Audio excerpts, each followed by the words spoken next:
أعوذ بالله من الشيطان الرجيم بسم الله الرحمن الرحيم إن إبراهيم كان أمة قانتا لله حنيفا ولم يكن من المشركين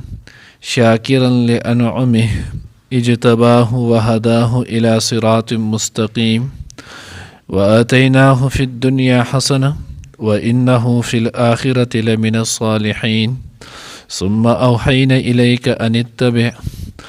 اتبع ملة إبراهيم حنيفا وما كان من المشركين. نئے درس کی انشاءاللہ العزیز سورة نحل پارہ نمبر 14 رکوع نمبر 16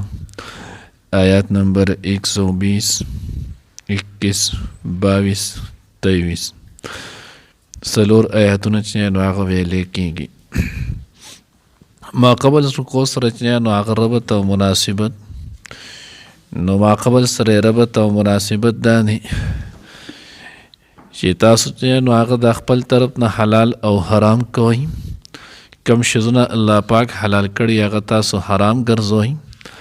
کم الله پاک حرام کړي هغه تاسو حلال ګرځوئ. د الله سره چې نو هغه شریک جوړوئ او دعوه چې دی نو هغه دا کوي چې مونږ پیروکار د حضرت ابراهیم علیه السلام یو. نو حضرت ابراهیم علیه السلام خو نو هغه دغه شانتي نه بلکې ابراهیم علیه السلام خو قانتا لله حنیفا او د الله تعالی موتی تابعدار ولو او حنیف ولو په حق کلک دین چې نو هغه په الله په دین باندې بالکل محکم او کلک چې نو هغه ولاړ ولو. نو تاسو څنګه چې نو هغه دا خبره کوي چې مونږ د ابراهیم علیه السلام پیروکار یو. نو ځکه د آیات کې الله جل جلاله فرمایي ان ابراهیم کان امة قانتا لله حنیفا. ابراهیم علیه السلام دا یو پیشوا امت ولو، یو مضبوط چې نو هغه د صفات کامل او حامل سړی و. ابراهیم علیه السلام له الله جل جلاله دا غوی د قربانی پوجه باندې هغه مقام ورکړو چې دغه مقام چې نو هغه د بل اچانو. ابراهیم علیه السلام دا مسلم شخصیت دی چې څومره هم تقریبا مشهور او معروف مذاهب دي نو دغه ټولو مذهبونو کې هر یو مذهب والا چې نو هغه ابراهیم علیه السلام خپل مشر او خپل چې نو هغه متبوع او مقتدا چې نو هغه مني. که هغه یهودیان دي، که هغه نصاره دي، که مشرکان دي او مسلمانان خودی دي، نو دا ټول چې نو هغه څه کوي ابراهیم علیه السلام خپل مقتدا او خپل متبوع چې نو هغه ګڼي. الله جل جلاله سورة آل عمران آیات نمبر 67 کې چې نو دا غوی جواب کړو. الله وی ما کان ابراهیم یهودی ولا نصرانیا ولكن كان حنیفا مسلما وما كان من المشرکین. ابراهیم علیه السلام یهودی هم نو، نصرانی هم نو، هغه نو هغه یو مخیزو مسلمان د الله تابعدار وما كان من المشرکین او هغه د مشرکانو نه هم نو. ځکه یهود چې نو هغه وی ابراهیم علیه السلام کان یهودیا، ابراهیم علیه السلام چې نو هغه یهودی نو الله جل او نصرانیو چې نو هغه نصرانیانو بچ نو هغه داوی قالت النصارى چې نو هغه ابراهیم علیه السلام چې نو هغه نصرانیو. نو الله جواب ورکو دانو وما انزلت التوراة والانجیل الا من بعده. الله وی چې نو هغه تورات او انجیل دا خو د حضرت ابراهیم علیه السلام نو وروسته نازل شوي. آیت نمبر 65 چې نو هغه سورة آل عمران کې نو چې کله د هغه دغه نه وروسته نازل شوي دي نو تاسو بیا څنګه چې نو هغه دا خبره کوي. او تورات تقریبا چې نو هغه د ابراهیم علیه السلام نه 2000 کاله وروسته حضرت موسی علیه السلام باندې نازل شوی او انجیل چې نو هغه د حضرت ابراهیم علیه السلام نه تقریبا وروسته نو 4000 کاله چې نو هغه نازل شوی دی. نو چې کله دا دومره دي نو تاسو بیا دا کومه دعوه چې کوئ دا مخطا ده. مکې مشرکان نو ابراهیم علیه السلام چې نو تاسو څنګه وایي ابراهیم علیه السلام خو په خالص دین باندې د الله جل جلاله په توحید باندې ولو او تاسو خو مکه مکرمه چې نو هغه د الله کور بیت الله شریف چې نو هغه تاسو خو د بتانو نه نو هغه ډک کړی دی بلکې د حضرت ابراهیم علیه السلام او د حضرت اسماعیل علیه السلام او د حضرت نو هغه عیسی علیه السلام مجسمه پکې تاسو خو دی. او ابراهیم علیه السلام خو نو هغه بت شکن او هغه خو بتان ماتول د هغه خو نو هغه بت پرست نو او تاسو بت پرستی کوئ او بیا وایي چې ابراهیم علیه السلام چې نو هغه مونږ د ابراهیم علیه السلام پیروکار یو نو الله وی وما کان من المشرکین. نو دلته ابراهیم علیه السلام باره کوي ان ابراهیم کان امة قانتة. ابراهیم علیه السلام امت و پیشوا و. نو امت قرآن پاک کې راغلی په دریو معنو باندې استعمالیږي. ټول قرآن پاک کې امت په دریو معنو باندې چې نو هغه استعمالیږي. یو ځای چې نو هغه په سورت ال عمران کې آیت نمبر 110 کې چې نو هغه راغلی دی. هلته الله جل جلاله فرمایي کنتم خیر امة. نو دغه ځای کې امت په معنی چې نو هغه د ګروپ او د ډلې دی. هلته چې نو هغې دغه معنی ده. دویم ځای کې چې نو هغه امت راغلی په سورت یوسف کې مخکې نو هغه تیر شو او هلته چې نو هغه دی په معنی چې نو هغه د وخت سره وذکر بعد امة. که خیال مو کړو کله چې هغه سړی لاړو آزاد شولو او بیا چې نو یوسف علیه السلام ورته ته به زما تذکره وکړي د هغه نه هیر شولو بیا بادشاه چې نو هغه خوب ولیدو نو بیا د هغه ته یاد شول چې او د قشان جیل کې یو سړی دی او تاسو ما ولېږئ د هغه نه. نو دویم راځي په معنی چې نو هغه د امت په معنی د وخت سره وذکر بعد امة. او دریم چې نو هغه امت راځي په معنی د پیشوا سره لکه څنګه چې په سورت النحل آیت نمبر 120 کې دلته دا دی ان ابراهیم کان امة قانتا لله امت. نو دا یو په دی وجه چې نو هغه پیشوا و انی جاعلک للناس اماما سورت بقره کې چې نو هغه تیر شو. نو د دې وجه نه چې نو هغه ابراهیم علیه السلام چې نو هغه لوی پیشوا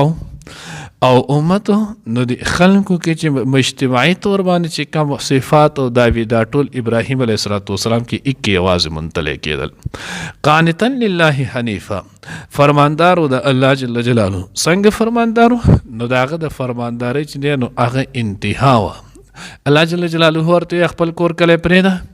دا ځنې کور کلی پرېښودو چې نو هغه هجرت یې وکړلو. بیا ورته الله جل جلاله چې نو هغه 100 کاله کې یا 90 سال مخکې چې نو هغه قولونه تیر شول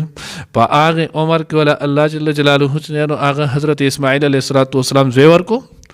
الله ورته وز دا بی او دغه دغه ماشوم چې نو هغه په هغه مکه مکرمه په هغه خوشي چې نو هغه میدان کې پرې چې نبی کې د بوشت چې نو هغه درک لګي او نبی کې د خوراک سکاک چې نو هغه درک لګي التی پرې لاړو التی چې نو هغه پرې خو به چې کله دغه ماشوم چې نو هغه د 14 کالو 12 کالو چې نو هغه شولو نو بیا ورته الله رب العزت وس دې زما په نوم باندې قربان کا. نو بیا پسې چړه راواغسته د الله په نوم چې نو هغه قربانونو ډېر شي چې نو هغه نو ځکه الله وی قانتا لله حنیفا.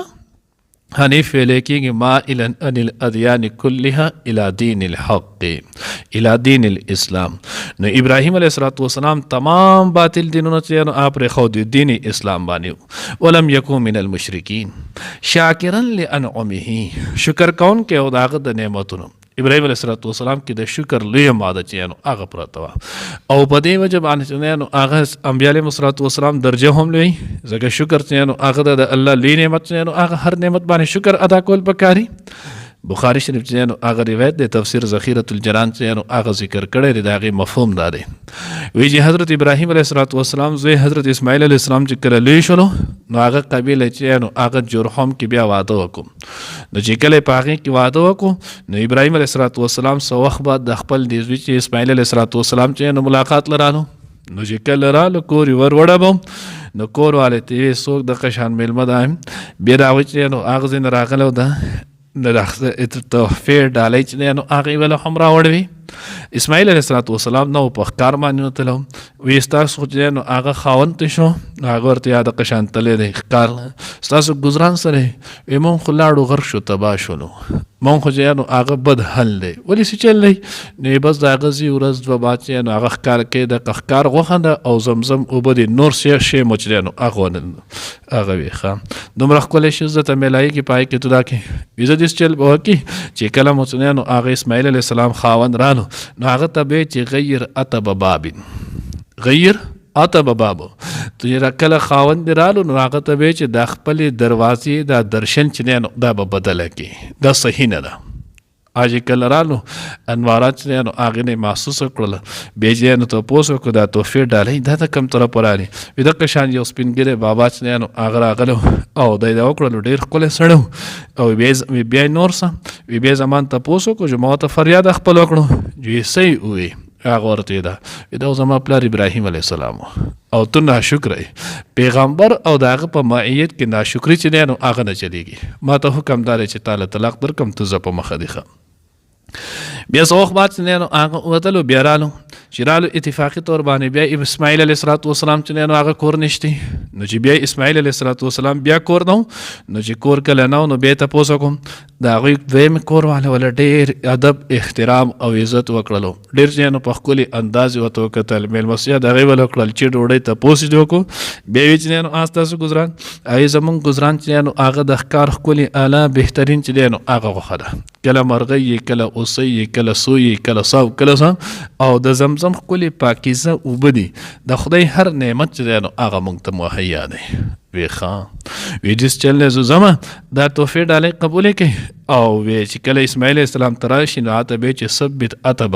اتبته بابک تو به چې نو خپل د درشل چې نو هغه قایم وساته دا جرالو بیا قشان تپوس وکړو وی دا زما پلار حضرت ابراهیم علیه السلام خو چې تا تابعداري او شکر چې دی نو هغه ادا کړو نو وی تا ته وی چې دا به پاتې کېدل طلاق مه ورکړه نو ځکه الله وایي شاکرا لانعمه او وجه هم دغه ده حدیث مبارکه کې راځي حضور علیه السلام چې نو هغه زنانو چې نو مجلس ته خطاب کو نو بیا ورته د الله رسول وی ما تاسو په جهنم کې ډېرې زیاتې لیدلې صحابي چې نو هغه تپوس وکړو الله رسول ولي وجه چې نو هغه سره نبی رسول الله والسلام تاسو کې یو دوه بد خصلتونه موجود دي یو خصلت تاسو داري تکفرن العشیره تاسو د خاوندانو ناشکری ډیره زیاته کوئ نافرمانی چې نو هغه ناشکری ماده ده کې به انتها چې نو هغه پرته او دویم چې نو هغه داري چې تاسو لانتن خیری چې نو هغه ډیری کوئ نو دې په وجه تاسو به جهنم ته ډیره ځئ اجتباه وهداه الى صراط مستقیم الله هغه نو هغه چناو کړو غوره کړو او هدایت ورته کړو د سمې لارې طرف ته وآتیناه فی الدنیا حسنه او موږ ورکړو د هغه په دنیا کې نیک نامي څنګه چې مخکې ما ووی هر دین والا هر ملت والا چې نو هغه ابراهیم علیه السلام خپل پیشوا ګڼي او دویم چې نو هغه تفسیر ته کړی نه تفسیر خازنو هغه وایي چې څنګه چې درود شریف کې موږ وایي درود ابراهیمی اللهم صل على محمد وعلى آل محمد كما صليت على إبراهيم وعلى آل إبراهيم إنك حميد مجيد وإنه في الآخرة لمن الصالحين او هغه په آخرت کې ځان هغه د کاملانو نه ثم أوحينا إليك أن اتبع ملة إبراهيم الله بیا موږ چې هغه وحی کړه تا ته چې تو تابعداري د دین اسلام چې هغه د ابراهیم علیه السلام د طریقې وکړه چې هغه حنیف یو مخیزه وما كان من المشرکین او هغه نو د مشرکان الله دې موږ ته صحیح پوهه نصیب کړي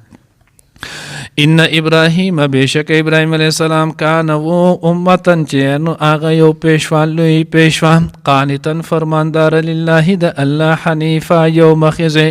دین باندې کلکو ولم یکن او نواغ من المشرکین د مشرکانو نه شاکرا لانعمه شکر کون کې او د هغه د نعمتونو اند الله اجتباه غره کړو غلره الله وهداه او د هدایت کړو الی صراط مستقیم سمیلاری طرف ته واتیناه فی الدنیا اور کړو مونږ هغه ته په دنیا کې حسنتن چې نو خېګړه نیک نامي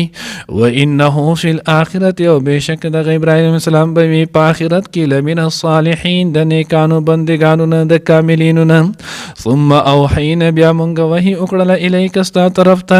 ان اتبع چې تابعداري کوه ملت ابراهیم د دین د ابراهیم علیه السلام حنیفا چې یو مخیزه و وما کان من المشرکین او نو داغه د مشرکانو نه